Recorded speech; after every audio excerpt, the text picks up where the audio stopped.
beautify their clothing, be content with their homes and delight in their customs, and so on and so on. Okay, so according to him, the state should be simple. So no technology. Imagine like suddenly we decide to create a Taoist state, and we say, okay, now we have to give up everything. No computers, no cars, nothing. Of course, it's not possible today. Yeah.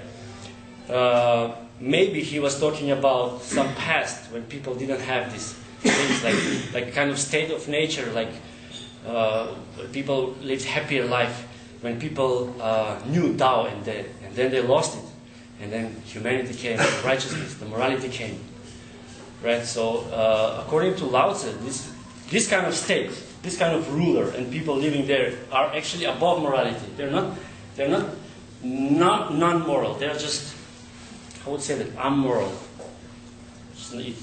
They're not bad. They're just there, right? But in another passage, he says ruling of a big country. So he mentions big country. So he still allows big countries to be there. Ruling of a big country is like a frying of small fish. What does it mean? Like when you fry small fish, you shouldn't turn it over many times. You will spoil it. So you just a little bit. That's how you have to rule the state. That's how you have to rule the state. And this is very important. Chapter 27. Lao Zi says, is it 27?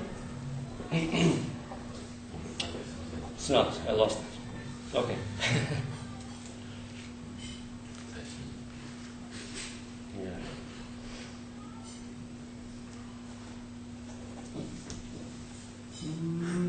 Okay, he's saying about the laws and the prohibitions in one country, in one state.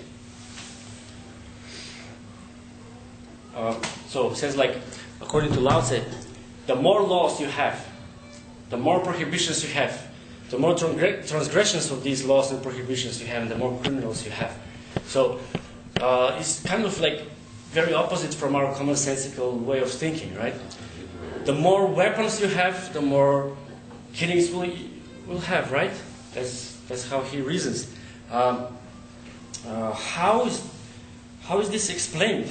Well, Lao Zi thinks that, of course, if we are dwelling in the area of Tao, we understand Tao, then we don't need any laws and prohibitions because we would know what's the right way to do.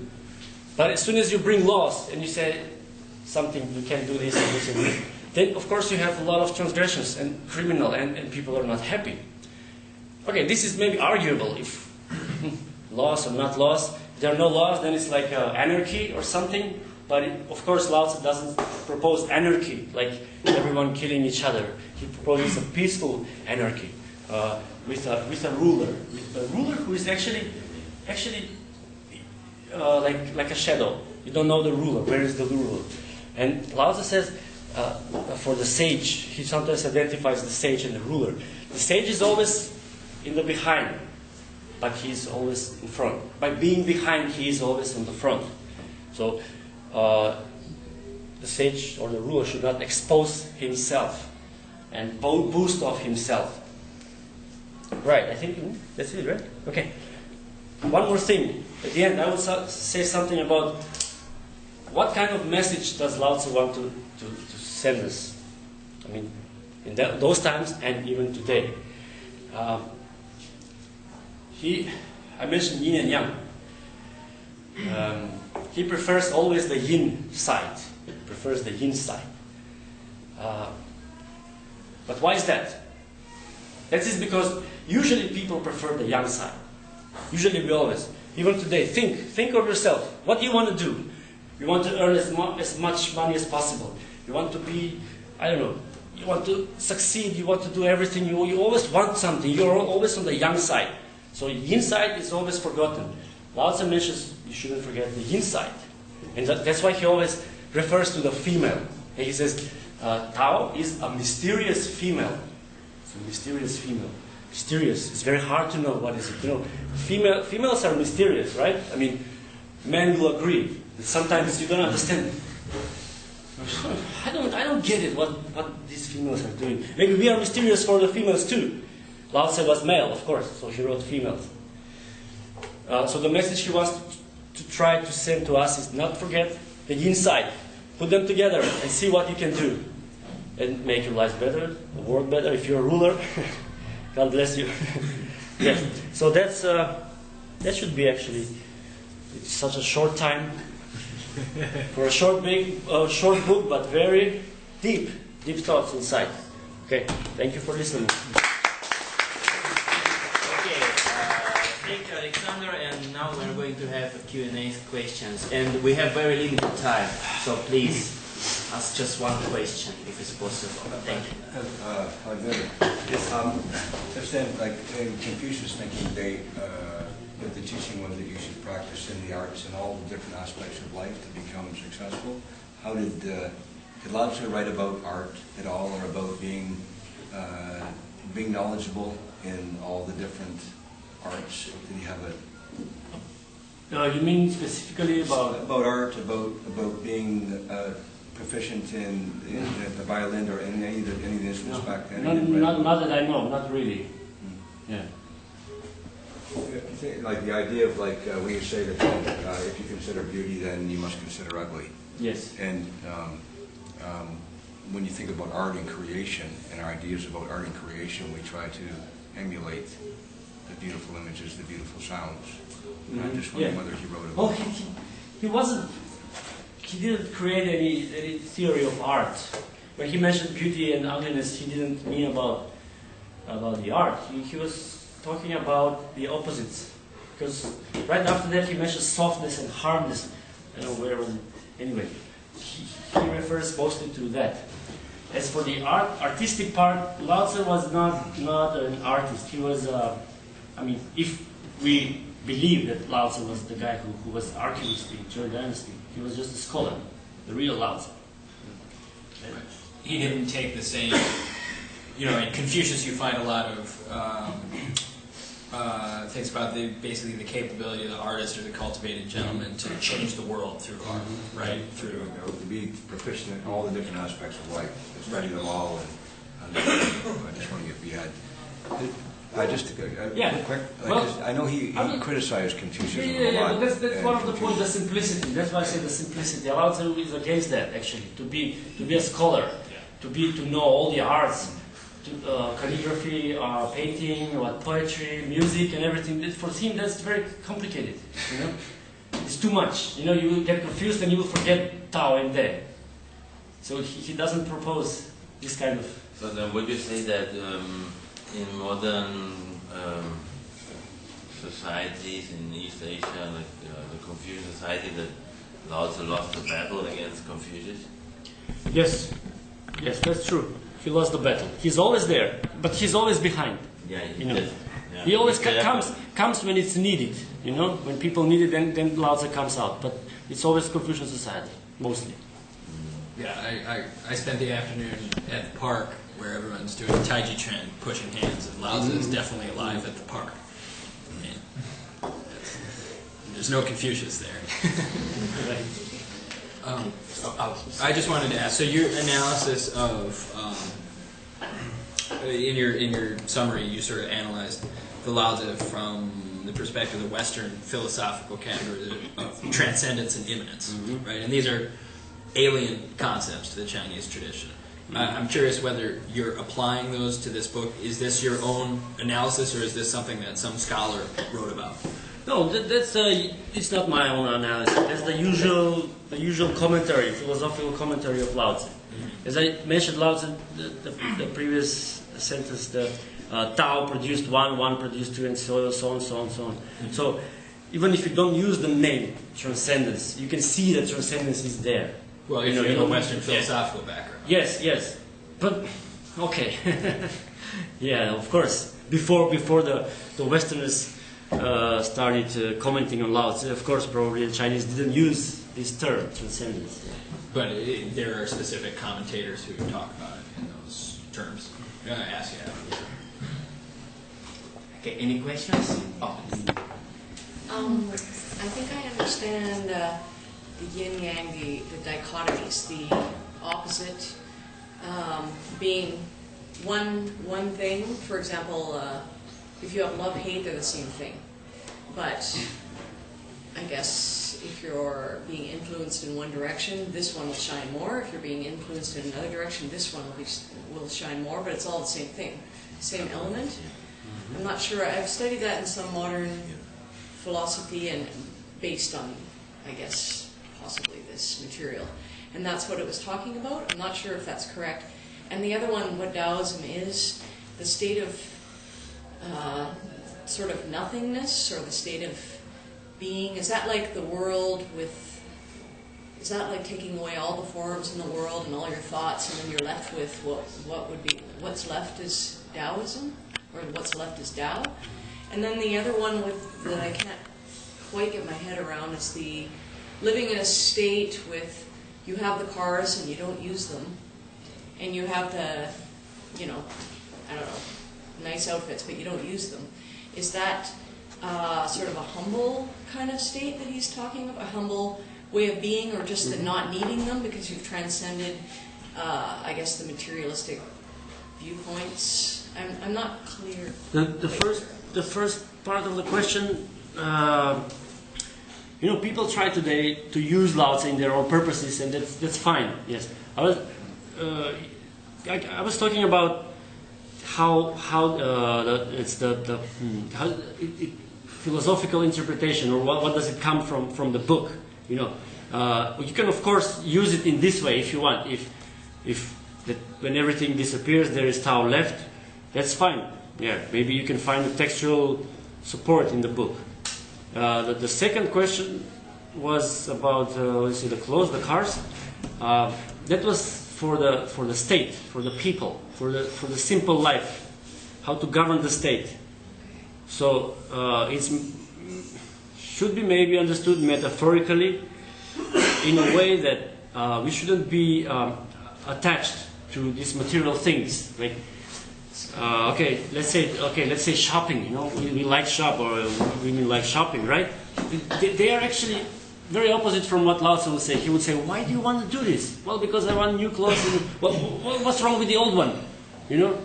So then you have to work more because you want to buy more clothes, and it goes on. And actually, you're a slave of your desires. Yeah. And this is life as we know it today, right? Of course, that's why I said Lao Zi is still here in this time. She's a contemporary thinker. Any questions more? Yeah. Oh, please. I want to ask about this notion that about the mobility. You said that even the state has technological means to travel, but he says that people should stay, right, in the places that they belong to. Mm-hmm. And what I would like to know, I mean, maybe you've seen it somewhere, that is Lao Zi an author of this notion of belongingness to the land, or he just presents it as a previously previous part of Chinese culture, or he created this notion that you should stay where you were born. Yeah, that's the historians say that probably there was a time, like probably Lao Tzu was, and Confucius too, they were referring to some golden age in the past. And he also mentions using knots, these rope knots, to write instead of writing, right? So Lao Tzu wants to do that. So he knows how people lived in the past. Probably he was referring. Was the past like this? We don't know. I mean, I don't know. I haven't studied that yet, of course, but he was kind of referring to some past. You wanted to ask? Yeah, please. I've got 1.5 questions. That's okay. About Maybe I could do with the one, but the half. the other cultures' conceptions of something similar, like Taoism or the Tao. You know, I'm thinking of something like mana in Polynesia, or the Dreamtime in Australia, or the Wakan Tanka with the North American native cultures. Does Lao Tzu, do you think there's some similarities, and is there a strong non-secular aspect of his philosophy? Okay, the first question is, I will answer like saying that I don't know. because I haven't studied those cultures. But if you have, and now you listen to Lao Zi, maybe you can make some comparison. I really don't know. And the half of the question yes, his philosophy is considered as mostly secular. Yeah, secular. So some people, usually in the West they say religion. Lao Tzu was a founder of a religion. Well, he was not. He was used by later religious Taoists. Yeah, but he was not founder of a religion. Immediately, the religion haven't started directly from him. I think that maybe goes into my question. Do you think that most modern Taoists understand the relationship between Tao, De, and then morality after that? You mean the religion? Right. The modern Taoist religion? I don't know, actually. I haven't... I think they use it in a different way, actually. For the Taoist religion today, or popular religion, you can see people are burning, let's say, burning cars or money and doing some other stuff or oracle, like throwing those pieces like smell like bananas or half moons. Yeah, yeah. So I think yes, they don't go that deep into Tao Te Ching. Yeah, they're most interested in the earthly life. Actually, Lao Tzu would be very against them. Actually, Lao Tzu would come here and say, "What? This came from me? That's not possible." Because the religious Taoists, they care about life. They want to live a healthy, good life, to have a lot of things, and even to live long life and to be immortals. Some even think that they can be immortals. So it's actually here they disagree. May I throw a question out at that? I took a class on Taoism in college and from a scholar primarily of religious Taoism. But pretty much the first thing he said in class basically is that historically Western Sinologists have divided Taoism into religious Taoism and philosophical Taoism. Right? Philosophical Taoism is represented by the Tao Te Ching. And that this is no longer fashionable. That the opinion is that this was basically an artificial division that was imposed on Taoism by Western scholarship and is not internal to the tradition. However, the longer I'm on Taiwan, the more it seems to me that they're two quite distinct things. So I'm curious about what your opinion is. Yeah, I disagree with your teacher. Yeah, because first, it's not the Western decision; it's a Chinese decision. Because Chinese have it; they say Dao Jia and Dao Jiao. Well, when did that distinction come about? In the book of the historical records I mentioned, written in 100 BC, it's called Dao Jia. So that time was called Dao Jia. About the term Dao Jiao, well, I'm not sure. I haven't studied, but I'm sure the difference must come from Chinese themselves, not from the Western scholars. As far as I know, I mean, of course. I'm not sure. I mean, possibly, that term Jiao to basically describe a religion, that could be Jesuit in origin. Yeah, Jiao, but Jiao originally means teaching. Right. Doesn't mean religion. Right, religion is not a... Yeah, so Dao Jia, the family of Dao, and then the Dao Jia, the teaching of Dao. Right. So, but there is also, I don't know, how can you see that it's the same thing? Like Taoist religion, there is a Taoist canon. There's like books, like volumes of books that represent the Taoist religion, and Tao Te Ching is just put there like one volume in this book. So this is not the origin of the religion, and the religious Taoists, they praised immortality. They praised immortals. So, do we see anything about immortality? No. Lao Tzu praises sages, and he said death is irrelevant. Death is irrelevant as long as you attain Tao. You can die whenever you want. If you see, he says, if you see Tao in the morning, you can die in the evening. That's it. But for religious Taoists, no. You have to live as long as possible. You will become immortal.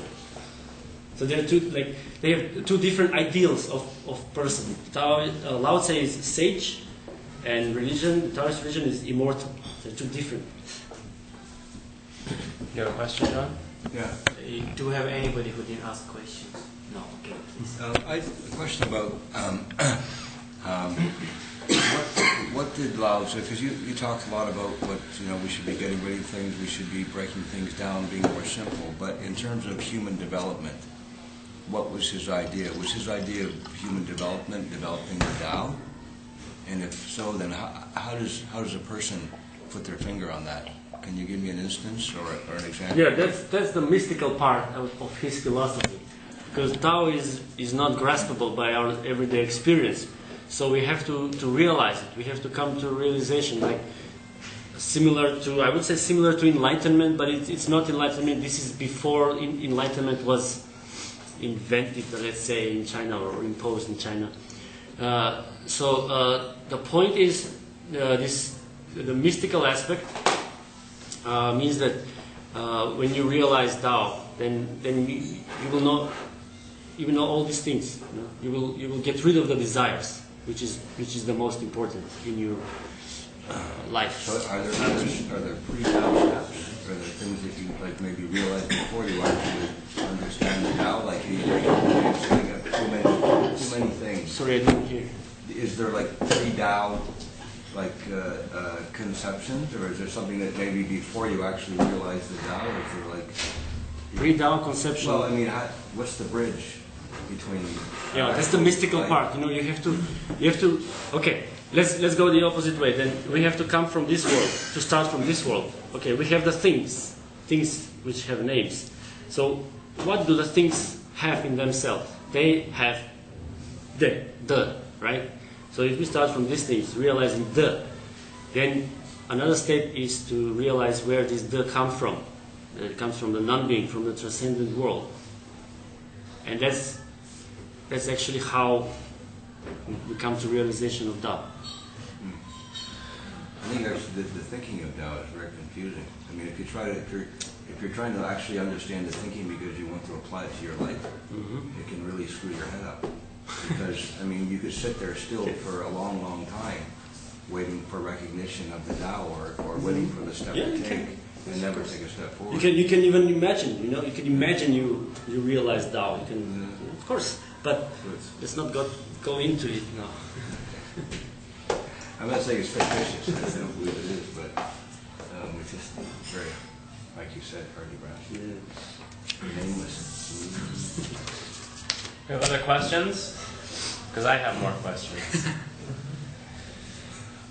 maybe this, get into it a little bit more. Could Tao be like what some might call God? Oh, that's an interesting question. The answer is no. Tao is not God. No. Yeah. Actually, in one chapter he says, I forgot now when was it. Tao comes from is before everything, even before God. So even if there is a God, it's created by Tao. There is something else. So what actually is Tao then, if it's not God?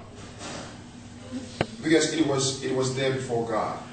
And okay, then I have to start from the beginning. I think you came later, right? Yeah, but based on that question though. Okay, is the substance of the world, the support of this world, what we live is actually supported by Tao, and Tao is okay, simply said, a non-being, like the other part of the being, the supposition of the being itself. It's actually Tao. The Buddhists talk about ahimsa, I think it's called, which is the formless ocean, which underlies everything of existence and consciousness. And I don't know if that is similar. Ahimsa is non-violence, right? Okay. I wouldn't. It's possible, but my knowledge is a little bit shaky on this. Yeah, well, as I think ahimsa meant non-violence. I don't know if someone. Yeah. So that I would connect it with Wu Wei, actually. Wu Wei, because Lao Zi is also. If you act by Wu Wei, of course you won't be violent. You won't kill. Like Gandhi, for example, he He used ahimsa, or he used wu wei to oppose the British, right? Yeah. Although maybe he wasn't reading Lao Zi, but Any other questions or maybe comments? What kinds of things are simple and therefore close to perfect? okay. Okay, you know me. I like to buy Adidas, right? Okay. Every time I go to buy Adidas today, I can hardly find the model I want. Why? Because they're colorful, a lot of paintings there, a lot of shapes, and I think, okay, it's colorful, but it's not what I want. I want something simple. You want a shoe. Perfect. Yeah. So I always use, choose those like you have ones, or these ones, right? Mm-hmm. Simple, perfect. Okay, close to perfection. Okay, I'm still not quite satisfied with these ones. So that's how the simple. That's the definition, I would say, of simplicity and perfect.